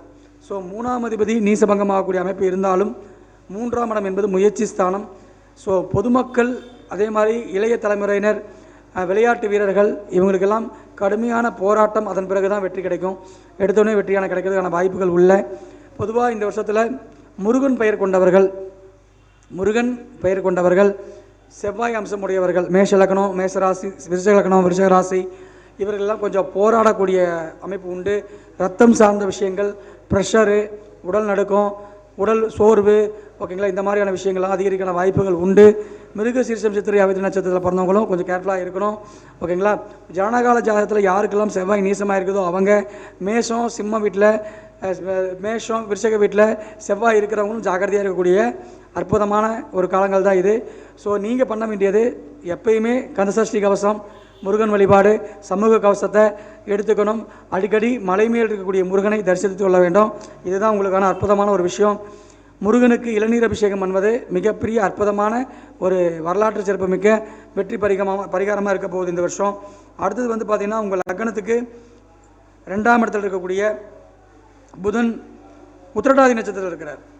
இந்த உத்திரட்டாதி நட்சத்திரம்ங்கிறது வந்து பார்த்திங்க அப்படின்னா சூரியனுக்கு 26வது நட்சத்திரம். ஓகேங்களா? ஸோ 26ங்கிறது நமக்கு வந்து மைத்திர நட்சத்திரம்னு பேர். ஸோ அறிவுசார் கல்வி சார்ந்த உயர்வு, ஓகேங்களா? ஸோ பேங்க் சார்ந்த விஷயங்கள், டெக்னிக்கல் சார்ந்த விஷயங்கள், தகவல் தொடர்பு சார்ந்த விஷயங்கள், இதுக்கு எல்லாத்துக்கும் சூப்பராக இருக்க போகுது. ஸோ அதுக்கெல்லாம் அற்புதமான ஒரு ஆண்டு. எல்லாமே வரவு செலவு கரெக்டாக கொண்டு போய் ஆகணும். இனிமேல் வரவு செலவு, இன்கம் டேக்ஸு, தனி மனித அளவில் கொண்டு போகிற அளவுக்கு ஒரு முன்னேற்றமான ஒரு ஆண்டு இந்த வருஷம் இருக்க போகுது. அது அற்புதமாக இருக்குதுங்க. ஓகேங்களா? படித்தவங்களுக்கான முன்னுரிமை வந்து தொழில் ரீதியாக உண்டு அப்படின்ற விஷயத்த சொல்லலாம். மீதி இருக்கக்கூடிய சுக்கிரன், சனி, ராகு 3 பேருமே பூரட்டாதியில் தான் இருக்காங்க. ஸோ பூரட்டாதி நட்சத்திரம் வந்து பார்த்திங்க அப்படின்னா 25வது நட்சத்திரமாக வருது. ஸோ இது வந்து பார்த்திங்கன்னா பொதுவாக 25வது நட்சத்திரங்கிறது வந்து பார்த்திங்க அப்படின்னா ஜாதி கட்சின்ற மாதிரி அவன் ஒரு ஜாதி கட்சி, அவனுக்கு ஒரு கட்சியில் போய் சேர்றது. இப்போ வந்து கட்சிகள் பலவாக உடைய போகுது. ஒரு கட்சி 4ஆக பிரியும். ஓகேங்களா? இதனால் ஓட்டுகள் சிதற போகுது. ஓகேங்களா? ஆளுங்கட்சிக்கு அதிகமான வாய்ப்பு உருவாக்கி கொடுக்க போகுது. அது எந்த ஆளுங்கட்சியாக இருந்தாலும் சரி, அதிகமான ஒரு வாய்ப்பை உருவாக்கி கொடுக்கக்கூடிய காலங்கள் தான் இந்த வருஷமானது இருக்க போகுது அப்படின்ற விஷயங்களை நம்ம பார்த்துருக்கோம். பொதுவாக வந்து பார்த்திங்க அப்படின்னா அடுத்தது லக்னம், குடும்பம். இந்த வருஷத்துடைய வருமானத்தை பார்த்தோம், முயற்சியை பார்த்தோம். இந்த வருஷம் யாரெல்லாம் வீடு கட்டுவாங்க, அதிகமாக வீடு கட்டக்கூடிய பாக்கியம் அதிகமாக உண்டு. அதிகமாக வீடு, வண்டி, வாகனம், சொத்து சார்ந்த விஷயங்களில் முயற்சி செய்கிறவங்க 2 பேருக்கு பரிவர்த்தனை அமைப்பு இருக்கிறதுனால நிறைய வீடு கட்டக்கூடிய அமைப்பு, வாகனம் வாங்கக்கூடிய அமைப்பு உண்டாகி கொடுக்கும். அதே போல் வந்து குழந்தை பாக்கியம் இந்த வருஷம் கொஞ்சம் கம்மியாக இருக்குது. குழந்தைகளுக்கு நோய்த்தன்மை இந்த வருஷம் அதிகமாக இருக்குது. குலதெய்வ வழிபாடு ஆற்றல் கம்மியாக இருக்குது. அதே போல் 6 குடைவன் இந்த வருஷம் 9ஆம் இடத்துக்கு போகிறதுனால, ஓகேங்களா, முயற்சிக்கு தகுந்த மாதிரியான வெற்றிகள் தான் இந்த வருஷம் உண்டு. 7ஆம் அதிபதி உங்களுக்கு வந்து சூரியன் உச்சம் பெற்றிருக்கிறதுனால நிறைய திருமணங்கள் நடக்கும். நிறைய திருமணங்கள் நடக்கிறதுக்கான வாய்ப்புகள் உருவாக்கி கொடுக்கறது. 8ல் கேது 8ஆம் அதிபதி நீசமானதுனால, 8ஆம் இடத்துல புதனை பார்க்கறதுனால பொதுவாக வந்து பார்த்திங்கன்னா நிறைய ஆன்மீக ரீதியான வழிபாடுகள் எடுத்துக்கொண்டால் மட்டும்தான் நிறைய விஷயங்கள், நோய் தொற்றுகள்லேருந்து நம்மளால் பார்த்துக்க முடியும். இல்லைன்னா நோய் தொற்றுகள் பரகிறதுக்கான வாய்ப்புகள் அதிகமாக இருக்க போகுது. 9ஆம் அதிபதி 2ஆம் இடத்துல இருக்கிறது அற்புதம். ஸோ நம்ம கும்பிட்ற தெய்வமெல்லாம் நம்மளை வந்து காப்பாற்றுன்னு சொல்லுவாங்க. ஸோ இஷ்ட தெய்வ வழிபாடு நமக்கு நிறைய ஒரு செல்வத்தையும் பாக்கியத்தையும் கொடுக்க போகுது. அதே போல் வந்து பார்த்திங்க அப்படின்னா 10ஆம் அதிபதி செவ்வாய் நீசமானதுனால புதிய தொழில் முயற்சிகள் செய்கிறவங்க கொஞ்சம் கேர்ஃபுல்லாக பண்ணணும். மிகப்பெரிய அளவில் பண்ணாங்கன்னா மிகப்பெரிய லாக் வரதுக்கான வாய்ப்புகள் உண்டு. முதலீடுகள் அதிகமாக போடாமல் சுய முயற்சியினால் ஒரு சிறு தொழில் பண்ணக்கூடிய அமைப்பில் பண்ணால் நல்ல அமைப்பை ஏற்படுத்தி கொடுக்கும். அதே போல் குரு பகவான் 11ஆம் அதிபதி அவர் வந்து தன் ஸ்தானத்துக்கு 6ஆம் இடத்துக்கு போனதுனால, ஒரு பெண் வீட்டிற்கே போனதுனால இந்த வருஷம் வந்து பார்த்திங்கன்னா 2ஆம் அதிபதியாக தான் முழுமையாக செயல்படுவார். செய்யறதுக்குண்டான வருமானம், வேலைக்குண்டான வருமானம் கிடைக்கும், லாபம் கிடைக்காது, பெரிய அளவில் கிடைக்காது. விரையாதிபதியாக இருக்கக்கூடிய சனி பகவான் 2ஆம் இடத்துல இருக்கிறதுனால இந்த வருஷத்தை பொறுத்தவரையிலும் நான் வேலைக்கு போனால் தான் எனக்கு செலவுக்கு தேவைப்படும்ன்றதுக்காக தான் வேலைக்கு போக முடியும். வருமானத்தை மிஞ்சிய செலவு அப்படின்றதெல்லாம் இல்லை, வருமானத்தை ஒட்டிய செலவு அப்படின்ற விஷயத்தை எடுத்துக்கணும். திடீர் பிரச்சனைகளை கொடுக்குங்க, திடீர்னு பிரச்சனைகளை கொடுக்கும், எதுக்கு கொடுக்குறதுனே தெரியாது. அந்த மாதிரியான விஷயங்களை இந்த வருஷம் கொடுக்க போகுது. குருவோடைய பார்வையை பொறுத்தவரையிலும் இந்த வருஷத்தை பொறுத்தவரையிலும் குரு பார்வை அப்படிங்கிறது லக்னத்துக்கு 5ஆம் இடத்துல இருந்து பயிற்சிக்கு பிறகு, ஏன்னா வருஷத்துலேயே வந்து 1 மாதத்துலேயே பயிற்சி ஆகிடுறாரு. ஸோ 5ஆம் இடத்துல இருந்து 9ஆம் இடத்துக்கும் அதே போல் வந்து 11ஆம் இடத்துக்கும் லக்னத்தையும் பார்க்கறதுனால இந்த வருஷத்தை பொறுத்தவரையிலும் அற்புதமான ஒரு மிகப்பெரிய தெய்வ கடாட்சம், தெய்வ வழிபாடுகள், அதனால் வரக்கூடிய பாக்கியங்கள், அதனால் பெறக்கூடிய மக்கள் செல்வங்கள், கும்பாபிஷேகங்கள், பொருளாதார உயர்வுகள், இது எல்லாம் நடக்க போகுது. சிம்பிளாக சொல்லணும்னா 4 கிரக சேர்க்கை ராகு பகவான், அதாவது ராகு பயிற்சிக்கு முன்னாடி இன்னும் இருக்குது. இன்னும் வந்து மீனத்திலேயே 4 கிரக சேர்க்கை இருக்கிறதுனால கடல்சார் தேசங்கள் அப்படின்னு சொல்லக்கூடிய பகுதிகளில் வந்து அதிகமாக சுனாமி மாதிரியான விஷயங்கள், நீர் சேதங்கள், திடீர் பிரச்சனைகள், பூகம்பங்கள் வந்து நடக்கிறதுக்கான வாய்ப்புகள் அதிகமாக இருக்குது. இன்னும் கேரளா முடியலை. கேரளாவும் அதிகமாக இந்தியாவை பொறுத்தவரையிலும் பார்த்திங்கன்னா கன்னி தேசம் என்று கொள்வது கேரளா தான். ஸோ இந்தியாவை பொறுத்தவரையிலும் கேரளா தேசம் இன்னும் பாதிப்புலேருந்து விலகலை, இன்னும் பாதிப்புகள் இருக்குது. ஸோ இன்னும் நம்ம வந்து உஷாராக இருக்கக்கூடிய காலகட்டத்தில் தான் நம்ம இருக்கோம். ஓகேங்களா? ஸோ வந்து கேரளா வந்து கொஞ்சம் கேர்ஃபுல்லாக தான் இருக்கணும், அதையும் பார்த்துக்கணும். அதே போல் வந்து பார்த்திங்கன்னா அலங்காரம், சுக்கிரன் சனியும் ராகுவோடு சேர்ந்து 2ஆம் இடத்தை பார்க்கறதுனால 2ஆம் இடம் ரிஷப வீடு, பொருளாதாரம் அதிகமாக இருக்கக்கூடிய இடங்கள், பெங்களூர் மாதிரி, பெங்களூரு, மும்பை, பொருளாதாரம் அதிகமாக இருக்கக்கூடிய இடங்கள், ரொம்ப கேர்ஃபுல்லாக இருக்கணும். தேவையற்ற திருட்டு, அதிகமான கொள்ளை, அதிகமான பிரச்சனைகள் இதையெல்லாம் சந்திக்கக்கூடிய அமைப்பு அதிகமாக இருக்குது. சூதாட்டத்தில் நம்பி இந்த வருஷம் யாரை ரொம்ப அதிகமாக பண்ணாங்கன்னா ஏமாந்துருவாங்க. அதே போல் வந்து பார்த்திங்கன்னா ஷேர் மார்க்கெட்டிங், சனி ராகு தொடர்பு, ஓகேங்களா, அதே போல் சுக்கிரன் புதன் தொடர்பு வரதுனால ஷேர் மார்க்கெட்டிங் வளர்ச்சி, புத்திசாலிகள் அதிகமாக உங்களை ஏமாற்றி ஜெயிச்சிருவாங்க. கொட்டுக்காக போட வச்சு உங்களை ஏமாற்றி ஜெயிச்சிருவாங்க. மக்கள் பாதிக்கப்பட்டுருவாங்க. ஸோ ரொம்ப உஷாராக இருக்கக்கூடிய காலகட்டத்தில் தான் நம்ம வந்து பயணிச்சிட்ருக்கிறோம். ஸோ நீங்கள் எல்லாருமே இந்த காலகட்டத்தில் உங்களுடைய தன்மைக்கு தகுந்த மாதிரி, நீங்கள் உங்களுடைய ஜாதகத்துக்கு தகுந்த மாதிரி நம்ம எடுத்துக்கணும். இதை முக்கியமாக ஒரு விஷயத்தை நம்ம பறந்துட்டோம். இப்போ தான் நம்ம ஒரு முக்கியமான விஷயத்துக்கு போகிறோம். இது நான் சொன்னது எல்லாம் பொது பலன். இதை என்னுடைய தனிப்பட்ட ஜாதகத்துக்கு நான் எப்படி சார் அப்ளை பண்ணுறது அப்படின்னு நீங்கள் நினச்சிங்கன்னா, இந்த வருஷத்துடைய ராஜா யாருன்னு பார்க்கணும். இந்த வருஷத்துடைய ராஜாங்கிறது சூரிய பகவானாக வந்துட்டார். அப்போ சூரியன் அப்படின்ற கிரகம் இப்போ மேசத்தில் இருக்காரா? அவர் தானே ராஜா, மேசத்தில் தான் இருக்கிறாரு சித்திரை 1ஆம் தேதியில், ரைட். உங்களுடைய ஜனகால ஜாதகத்தில் நீங்கள் பிறந்திருப்பீங்கள்ல, அதில் சூரியன் அந்த பிரத மாதத்தில் தானே சூரியன் இருக்க போகிறார். நான் பங்குனி மாதத்தில் பிறந்திருக்கேன்னா எனக்கு சூரியன் எங்கே இருப்பார்? மீனத்தில் இருப்பார், ரைட்டா. உங்களுடைய ஜனகால சூரியனுக்கு, உங்களுடைய ஜனகால சூரியனுக்கு இன்றைக்கி இருக்கக்கூடிய, அதாவது சித்திரையில் இருக்கக்கூடிய சூரியன் எத்தனாவது இடமா வருதுன்னு பாருங்கள், ரைட்டா. இப்போ யாருக்கு, இப்போ எனக்கு இந்த வருஷம் நான் மீனத்தில் பங்குனியில் பிறந்திருக்கேன்னா சித்திரைங்கிறது எனக்கு 2ஆம் இடம். ஒருவேளை நான் மாசியில் பிறந்திருந்தேன்னா சித்திரைங்கிறது 3ஆம் இடம். நான் ஒருவேளை தையில் பிறந்ததுன்னா சித்திரைங்கிறது 4ஆம் இடம். அந்த மாதிரி நீங்கள் என்ன பண்ணிக்கணும், கணக்குகள் போட்டுக்கோங்க. இப்போ உங்களுக்கு எத்தனாம் இடம்னு பார்த்துக்குங்க, ஓகேவா. ஸோ எனக்கு 2ஆம் இடத்துல வந்ததுன்னா இந்த வருஷம் சூரியன் என்பது பெயர், புகழ், மதிப்பு, மரியாதை, அது மூலிமா வரக்கூடிய பணம், அது மூலிமா வரக்கூடிய இது எல்லாம் கிடைக்கும். இது மூலிமா என்ன கிடைக்கும்? பொருளாதாரமும் உயரும். பங்குனி மாதம் பிறந்தவங்களுக்கு இந்த வருஷம் பொருளாதாரம் உயரும். மதிப்பு, மரியாதை, பெயர், புகழ் எல்லாம் நடக்கும், பொருளாதாரமாக உங்களுக்கு கிடைக்கும், ரைட்டா. இதுவே வந்து சித்திரையிலேயே பிறந்தவங்க இருப்பாங்கள்ல, இவங்களுக்கு பொருளாதாரம் கிடைக்காது. இவங்க யாருன்ற விஷயங்கள் வெளியில் தெரியும், ஓகேங்களா. யாரும் அந்த பையன், நான் தாண்டா அந்த பையன் அப்படின்ற மாதிரி நீங்கள் யாருன்ற விஷயங்களை வெளியில் தெரியக்கூடிய பாக்கியம் உருவாக்கி கொடுக்கும். வைகாசியில் பிறந்திருக்காங்கன்னு வச்சுக்கோங்க, அவங்களுக்கு 12ஆம் இடத்துல சூரியன் இருக்கிறாரா? அப்போ இந்த வருஷம் ஃபுல்லாக அவங்களுக்கு என்ன பண்ணுவாங்க, வெளியூர் வெளிநாடு போய்ட்டால் நல்லது. இல்லைனா அதிகமான மருத்துவ செலவுகள், விரைய செலவுகளை சந்திக்க வரும், ஓகேங்களா. அதனால் இவங்க என்ன பண்ணணும், மாதம் தமிழ் தேதி 1ஆம் தேதி அன்னைக்கு ஒரு நதியில் குளிச்சிடணும். அப்போ தான் இந்த வைகாசி மாதத்தில் பிறந்தவங்க அந்த தோஷத்துலேருந்து, அந்த விரைய செலவுகள்லேருந்து, அந்த மருத்துவ செலவுகள்லேருந்து அவங்க தப்பிக்க முடியும். அடுத்தது ஆனி மாதம் பிறந்தவங்களுக்கு 11ஆம் இடம். ஆனி மாதத்தில் யாராவது பிறந்தவங்க இருந்தீங்கன்னா இந்த வருஷம் உங்களுக்கு அற்புதமான விஷயம். எதை கேட்டாலும் சூரிய பகவான் கொடுக்க இருக்கிறார். தினசரி சூரிய நமஸ்காரம் பண்ணிங்கனாவே உங்களுக்கு ஆனி மாதத்தில் பிறந்தவங்களுக்கு சூரியன் 11ஆம் இடத்துல இருக்கிறதுனால அற்புதமாக இந்த வருஷம் ஃபுல்லாக உங்களுக்கு நல்ல ஆரோக்கியம், நல்ல வளர்ச்சி, முன்னேற்றம் கேட்குறதெல்லாம் கொடுத்துருவார். அடுத்தது ஆடி மாதம் பிறந்தவங்களுக்கு சூரியன் 10ஆம் இடத்துல வர்றதுனால உங்களுக்கு பதவி, பெயர், புகழ், அந்தஸ்து, கௌரவம், வீடு, வண்டி, வாகனம், சொத்து, மரியாதை எல்லாத்தையும் சேர்த்து கொடுத்துருவார். யாரெல்லாம் அரசியல் வாழ்க்கைக்கு போகிறாங்களோ, ஆடி மாதம் பிறந்தவங்க, கடகராசியில் பிறந்தவங்க, கடகலக்கணத்தில் பிறந்தவங்களுக்கு அதிகமான வாய்ப்புகளை வந்து இந்த வருஷம் வெற்றி உருவாக்கி கொடுக்க போகுது. அடுத்தது வந்து பார்த்திங்கன்னா சிம்ம ராசியில் பிறந்தவங்களுக்கு, ஓகேங்களா. சிம்ம ராசிங்கிறது சிம்ம ராசி மட்டும் கிடையாது, சிம்ம மாதமான ஆவணி மாதத்தில் பிறந்தவங்களுக்கு 9ல் சூரியன் இருக்கிறதுனால, பாக்கியஸ்தானத்திலேயே இருக்கிறதுனால, தெய்வ வழிபாடுகள் எந்த அளவுக்கு நீங்கள் இப்போ எடுத்துக்கிறீங்களோ அந்த அளவுக்கு அற்புதமாக உங்களுக்கு வந்து அனைத்து விதமான பாக்கியங்களும் இந்த வருஷம் கிடைக்க போகுது.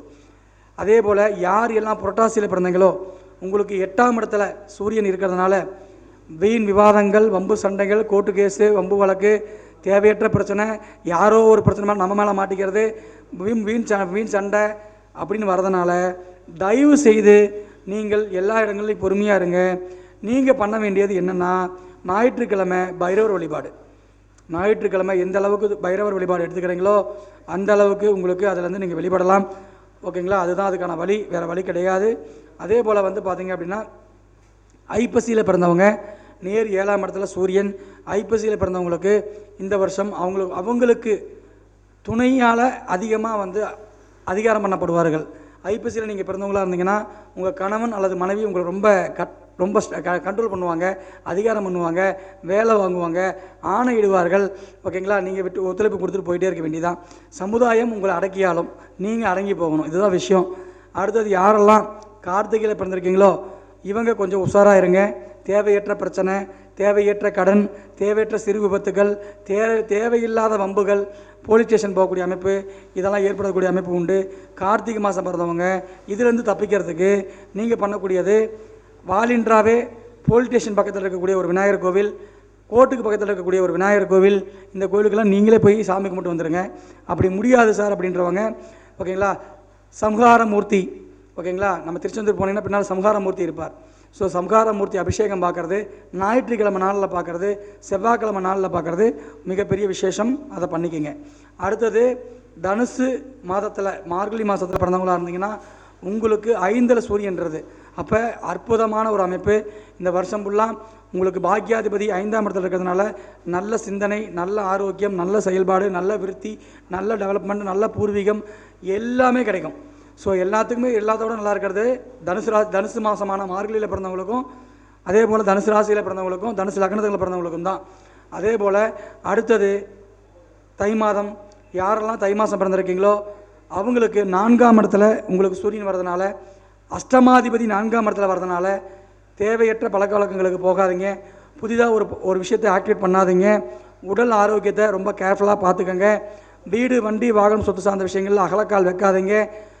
கையில் பணத்தை வச்சுட்டு இடம் வாங்குங்க, கையில் காசு வச்சுட்டு இடம் வாங்குங்க. ஓகேங்களா? இல்லைன்னா தேவையற்ற லோன் போட்டு அங்கே போயிட்டு அதிகமான ஒரு பாரங்களை சுமக்கக்கூடிய அமைப்பு மகர ராசி, மகர லக்னம் இது எல்லாம் ஏற்படுத்தக்கூடிய அமைப்பு உண்டு. அதே போல் உடல் ஆரோக்கியத்தில் அக்கறை தேவை. ரைட்டா? இவங்க பண்ண வேண்டிய விஷயம் 8 போட்டு நடக்கலாம். 8 போட்டு நடக்கிறது ரொம்ப ரொம்ப நல்லது. அதே போல் மேக்சிமம் இவங்க பண்ண வேண்டியது ஆஞ்சநேயர் வழிபாடு. ஓகேங்களா? ஆஞ்சநேயர் வழிபாடு எந்த அளவுக்கு எடுத்துக்கிறாங்களோ அந்த அளவுக்கு சிறப்பான ஒரு அமைப்பு இவங்களுக்கு இருக்கும். ஞாயிற்றுக்கிழமைக்கு தான் எடுக்கணும். ஓகேங்களா? ஏன்னா ஆஞ்சநேயரே சிவனுடைய அம்சம்தான். சிவனுடைய ஒரு அவதாரம் தான் ஆஞ்சநேயர். ஓகேங்களா? அதனால் ஆஞ்சநேயர் வழிபாடு ஞாயிற்றுக்கிழமை நாளில் எடுக்கிறது நல்லது. அடுத்தது கும்ப மாதம், மாசி மாதத்தில் பிறந்தவங்களுக்கு 3ல் சூரியன், 3ஆம் இடம் முயற்சி ஸ்தானத்தில் சூரியன் இருக்கிறது நல்லது தான். உங்களுடைய முயற்சிகள், உங்களுடைய திறமைகள், உங்களுடைய தகவல் தொடர்பு சார்ந்த விஷயங்கள், சிறுபயணம் சார்ந்த விஷயங்கள், ஆரோக்கியம் சார்ந்த விஷயங்கள், அதே போல் ஆபரணம் சார்ந்த விஷயங்கள். கும்பராசிக்காரங்க தான் அதிகமாக ஆபரணம் வாங்க ஆசைப்படுவாங்க. ஆபரணம் கிடைக்கும், அதுக்கான பாக்கியங்களும் அவங்களுக்கு கைகூடும். ஓகேங்களா? ஸோ அதனால் அதுக்கான முயற்சிகள் வந்து கும்பராசி, கும்பலக்கணம் இது சார்ந்த விஷயங்கள்லாம் வந்து இந்த ஆபரணம் சார்ந்த விஷயங்கள் எடுக்கலாம். தெய்வங்களுக்கு வந்து ஆபரணம் அணிவிக்கிறது, அதை வந்து ஒரு வழிபாடாக பண்ணுறது, ஒரு மாலை வாங்கி சாத்துறது. ஆபரணம்ங்கிறது மாலை கூட ஆபரணம் தான். ஒரு மாலை வாங்கி சாத்துறது இது வந்து சிவன் கோயிலுக்கு இவங்க பண்ணாங்க அப்படின்னா இவங்களுடைய முயற்சிகள் எல்லாம் மிகப்பெரிய அளவில் வெற்றி பெறும். அடுத்தது மீனராசியில், பங்குனி மாதத்தில் பிறந்தவங்களுக்கு சொல்லிட்டேன் நான் ஆல்ரெடி 2ல் வர்றாரு அப்படின்ட்டு. 2ன்றது பொருளாதாரம்னு சொல்லிட்டேன். ஓகேங்களா? அற்புதமான ஒரு பொருளாதார வாழ்க்கையில் இந்த வருஷம் கொடுக்க போகுதுங்க. அவ்வளோதான் விஷயம். இந்த வருஷம் உங்களுக்கு புதன் பாதிக்கப்படுறதுனால, புதன் நீசமாகிறதுனால, செவ்வாய் நீசமாகிறதுனால, 2 கிரகம் நீசமாக இருக்கிறதுனால, புதன் ராகுவோடு சங்கமிக்கிறதுனால அதிகமாக பாதிக்கிறது புதன். ஓகேவா? ஸோ அதனால் சந்திர கேந்திரத்தில் செவ்வாய் வந்துட்டார். அதனால் செவ்வாய் அதிகமான பாதிப்புகள் கிடையாது. புதன் தான் இங்கே அதிகமான பாதிப்பு. மிதுன ராசி, மிதுன லக்னம், ஓகேங்களா, ஆயில்யம், கேட்டை, ரேவதி இந்த நட்சத்திரத்தில் பிறந்தவங்க இவங்க எல்லாருமே கம்பல்சரி 100% வழிபாடுகள் எடுத்துக்கொள்வது அவசியம். என்ன வழிபாடுகள் சார் எடுக்கணும் அப்படின்னா, உங்களுக்கு ராசிநாதனாக இருக்கக்கூடிய, உங்களுக்கு யோகத்தை தரக்கூடிய சாட்சாத் பெருமாள் வழிபாடு தான். ஓகேங்களா? இதில் கருடாழ்வாள் வழிபாடு, சக்கரத்தாழ்வாள் வழிபாடு, இதை புதன்கிழமை அன்னைக்கு எடுத்துக்கணும். அதிகமாக முளைக்கட்டிய பச்சை பயிர்களை நீங்கள் அதிகமாக உணவுகளை சேர்த்திக்கணும். அதே போல் நம்ம என்ன சொல்லுவோம், காய்கறிகள் எல்லாமே புதன். மரங்களுக்கு தண்ணி ஊற்றுறது இது புதன். ஓகேங்களா? பச்சை வர்ணங்கள், பச்சை பயன்படுத்துறது, பச்சை ஆபரணங்களை பயன்படுறது, மரகத பச்சை அணிகிறது, மரகத லிங்கத்துக்கு வழிபாடுகள் பண்ணுறது, இது எல்லாம் இந்த எழுத்துத்துறை, ஓகேங்களா, டாக்குமெண்ட் சார்ந்த விஷயங்கள், இந்த மாதிரி இருக்கிறவங்க, ஆசிரியர்கள், ஜோதிடர்கள் இவங்க எல்லாமே பயன்படுத்திக்கணும். இது சார்ந்த நட்சத்திரத்தில் பிறந்தவங்க, லக்னத்தில் பிறந்தவங்களும் அதிகமாக பயன்படுத்திக்கணும். உடல் ஆரோக்கியத்திலும் இவங்க அக்கறை செலுத்தணுங்க. இது எல்லாம் நீங்கள் பண்ணால் கண்டிப்பாக இந்த பஞ்சாங்கம் என்பது உங்களுக்கு ஒரு நிவர்த்திக்காக சொல்கிறது மட்டும்தான். பஞ்சாங்க பாடம் என்பது நமக்கு என்ன இருக்குது, நான் என்ன பண்ணணும் அப்படின்றதுக்காக சொல்லக்கூடியது தான் பஞ்சாங்க பாடம். பஞ்சாங்க பாடுறது கேட்குறதும் பஞ்சாங்க பூஜை நடத்துகிறதும் மிகப்பெரிய ஒரு பாக்கியம். பஞ்சாங்க பூஜை வந்து தர்மசாஸ்திரம் ஆரம்பித்ததுலேருந்து ஒவ்வொரு வருஷமும் நம்ம தொடர்ந்து நடத்திட்டு இருக்கிறோம். நம்ம நிறைய விஷயங்கள் பண்ணுறோம். பஞ்சாங்க பூஜை நடத்துகிறோம். சித்திரை 1 அன்னைக்கு நவகிரகத்துக்கு அபிஷேகம் பண்ணுறோம். அதே போல் வந்து பார்த்திங்கன்னா ஒவ்வொன்றையும் நம்ம வந்து தெய்வங்களுக்கு செய்ய வேண்டியதாகட்டும், நவகிரகங்களுக்கு செய்ய வேண்டியதாகட்டும், எதையும் குறைவில்லாமல் நம்ம இருக்கிற வரைக்கும், நம்மளுடைய நிறுவனம் இயங்குகிற வரைக்கும் இது வந்து பண்ணணுன்றதுக்காக சீரிய முயற்சினால் மிகப்பெரிய அளவில் எல்லோருக்கும் எல்லாம் கிடைக்கட்டும் என்ற தாரக மந்திரத்தோடு நம்ம தொடர்ந்து பண்ணிகிட்டு இருக்கிறோம். இது வந்து நிறைய மாணவர்கள், நமக்கு உலகம் முழுவதும் மாணவர்கள் இருக்காங்க. ஆயிரக்கணக்கான மாணவர்கள் இந்த நிகழ்ச்சியை வந்து ஆன்லைன் ஆஸ்ட்ரோ டிவி மூலியமாக பார்த்து கொண்டிருக்காங்க. ஸோ நாங்கள் இந்த நிகழ்ச்சியில் பெற்ற பாக்கியங்கள் எல்லாம் உங்களுக்கும் அடையட்டும். நீங்களும் உங்கள் குடும்பமும் இந்த நிகழ்ச்சி மூலியமாக இதை தெய்வத்தினுடைய அனுகிரகங்கள் வந்து பரிபூர்ணமாக உங்கள் குடும்பங்கள் பெற்று, என்னுடைய மாணவர்கள், என்னுடைய நிர்வாகக்குழு, சேவைக்குழு உறுப்பினர்கள் அனைவரும் ஓகேங்களா, இந்த நிகழ்ச்சியில் இந்த யாகத்தின் மூலியமாக பெறக்கூடிய எங்களுடைய இன்பங்களை நீங்களும் பெற்று வாழ்வில் ஒருபடி உயர்ந்து ஓகேங்களா. இந்த வருஷம் நீங்கள் எல்லாமே கேட்குறதுக்கு நவகிரகங்களும் சரி, பஞ்சபூதங்களும் சரி, சிவசக்தி 33 கோடி தேவர்கள் அனைவரும் இந்த பஞ்சாங்க பூஜை நிலையாக உங்களுக்கு ஆசீர்வாதம் பெறுவதாக கூறி இந்த பஞ்சாங்க பூஜையை இனிதே நிறைவு பெறுகிறேன். ஓகேங்களா. எல்லோருக்கும் எல்லாம் கிடைக்கட்டும். வாழ்த்துக்கள். நன்றி.